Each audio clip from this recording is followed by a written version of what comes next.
¿Qué tal? Bendiciones a cada uno de ustedes. Nuevamente un tema más en su canal, Cápsulas de Vida. Hoy el tema que vamos a tratar se trata, o va dirigido, mejor dicho, a los padres primerizos. Muchas felicidades si te enteraste de que vas a ser papá, de que vas a ser mamá. Para aquellas personas que en este momento tienen la dicha y la bendición de poder ser padres, ser madres y están preocupados cómo educar, cómo orientar o cómo encaminar a sus hijos. Hay un dicho que dice: nadie nos enseñó a ser padres, ¿no? Pero ¿qué creen? Eso es un grave error, porque en estos últimos tiempos hay mucha capacitación, hay mucha lectura, hay mucha orientación, hay mucho estudio con respecto a cómo ser papá. El problema es que muchos de nosotros no tenemos el interés o no nos damos la tarea de investigar, de tomar cursos, de poder buscar orientación de cómo ser padres. En esta tarde vamos a aprender tres áreas en las que un niño debe crecer. Tres áreas en las que un niño debe crecer, basándonos desde la perspectiva bíblica, porque hay muchas áreas seculares, conocido así, en las que nos han dicho que un niño debe crecer, ¿no? Desde el ámbito social, emocional, físico, muchas áreas. Entonces, desde la perspectiva bíblica, la Biblia nos marca tres áreas en las que debe crecer un niño. Y vamos a tomar como ejemplo el crecimiento de Samuel, el crecimiento de Juan el Bautista también, y principalmente cómo creció nuestro Señor Jesucristo. ¿Cómo creció nuestro Señor Jesucristo? El Evangelio de San Juan, capítulo 2, versículo 52, dice de la siguiente manera: Jesús siguió creciendo en sabiduría y estatura, y cada vez más gozaba del favor de Dios y de toda la gente. En la otra versión, Reina Valera 60, dice que Jesús crecía en sabiduría, en estatura y en gracia para con Dios y para con los hombres.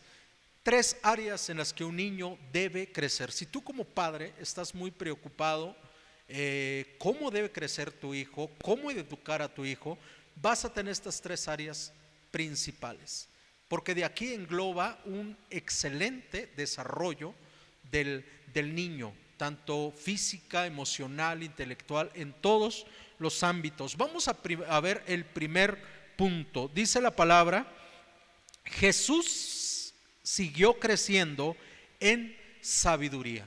Se debe entender como sabiduría, como el respeto, se debe entender como el temor a Dios. No se debe confundir con el conocimiento que nuestros hijos llegan a tener por las calificaciones que reciben en la escuela. Muchas veces confundimos estos términos. A veces decimos o nos sentimos orgullosos como padres, y no es que esté mal, simplemente muchas veces es un error creer que porque mi hijo o mi hija está en el cuadro de honor, saca 9 y 10 en sus boletas, en sus calificaciones, el hecho de que un hijo, el hecho de que nuestros hijos tengan una excelente calificación no significa que serán excelentes ciudadanos. Eso es algo que debemos de entender.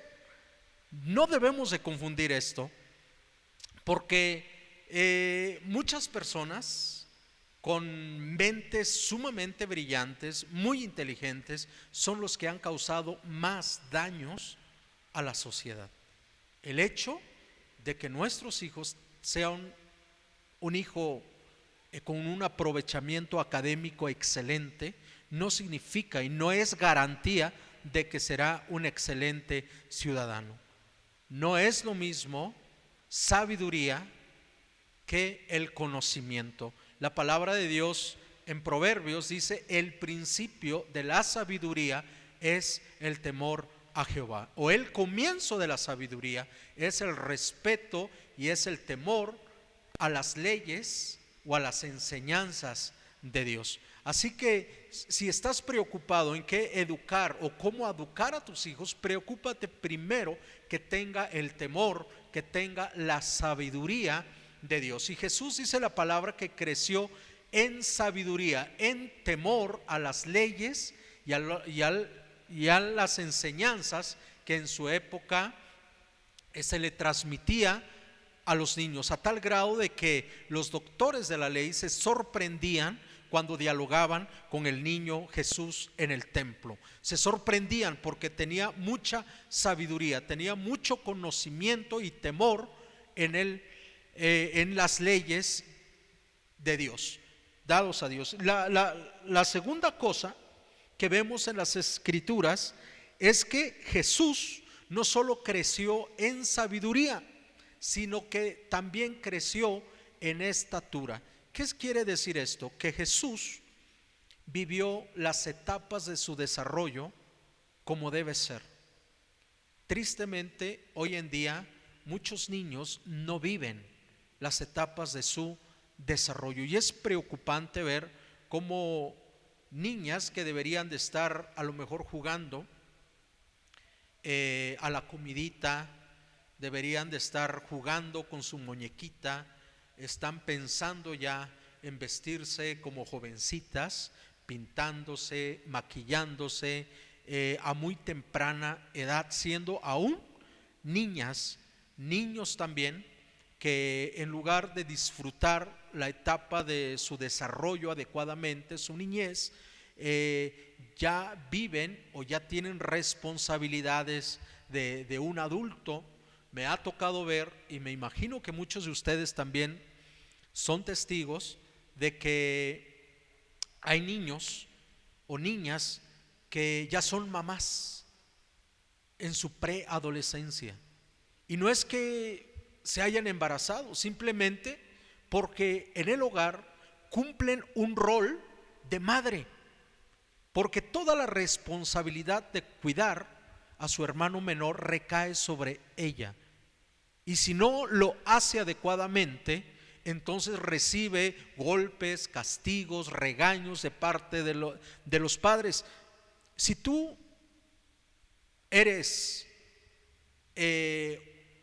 o formas parte de esta estadística, de esta familia, donde tu hija tiene la responsabilidad de cuidar a su hermanito, a su hermanita, déjame decirte que no es su responsabilidad, no es su responsabilidad, es tu responsabilidad, porque tú eres su madre, tú eres su padre.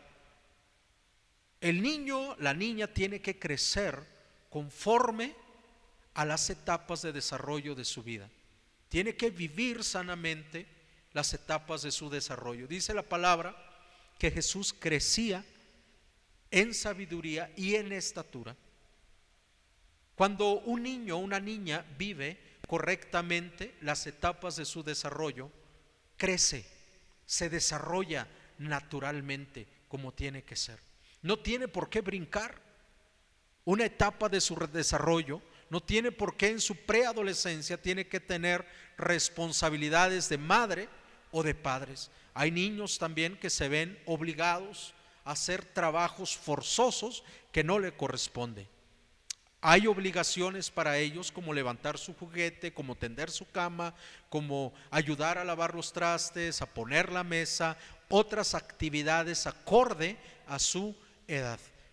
Por esta razón, dice la palabra que Jesús crecía en estatura, vivió las etapas de su desarrollo como tiene que ser. Y una última área en la que un niño o una niña debe crecer es en gracia. Dice la palabra que Jesús crecía en gracia para con Dios y para con los hombres. No todos los niños son o nacen con esta bendición. Muchas veces porque nacen, y no es porque no tengan la capacidad ni la habilidad para hacerlo, simplemente porque nacen en un hogar donde no hay valores, donde no hay principios, donde no hay reglas, donde no hay límites. Por eso llegan a ser niños totalmente descontrolados, que nadie los quiere en casa. Cuando este niño, esta niña llega en una casa ajena a la suya, comienza a tocar, comienza a desbaratar, y lejos de caer en gracia, a veces llega a ser un tormento cada donde visitamos. Hay papás que dicen: no te voy a llevar porque eres muy travieso, no te voy a llevar porque tú no entiendes. El problema no está en el niño, muchas veces está en la falta de límites que nosotros ponemos a nuestros hijos. Entonces Jesús creció o crecía en gracia. ¿Qué quiere decir? Que él caía bien, a donde iba lo querían. Hay niños también que son bien educados. Esto tiene que ver con educación, con valores, con principios, con límites. Un niño a quien se le educa, se le enseña el respeto, se le enseña límites, valores, principios, a respetar lo ajeno, es un niño que a donde vaya se le abrirán las puertas. Las personas querrán abrazarlo, querrán que se quede en su casa, te pedirán a que se quede un rato más en tu casa, porque es un niño educado, es un niño que trae gracia. Pero esta gracia se cultiva, no llega así por a través únicamente de la oración. No, oración y educación, ambas cosas, para que nuestros hijos puedan crecer de esta manera. Si tú eres un padre primerizo, si tú eres un padre que está en este momento frustrado, frustrada, ¿cómo educar a mi hijo? ¿Qué tengo que enseñarle a mi hijo? Esto es para ti. Estas 3 áreas debe crecer tu hijo: en sabiduría, en estatura y en gracia para con Dios y para con los hombres. Que Dios te bendiga, y nos vemos en el próximo video, en el cual trataremos un tema diferente que seguramente será de mucha utilidad para tu vida. Que Dios te bendiga enormemente.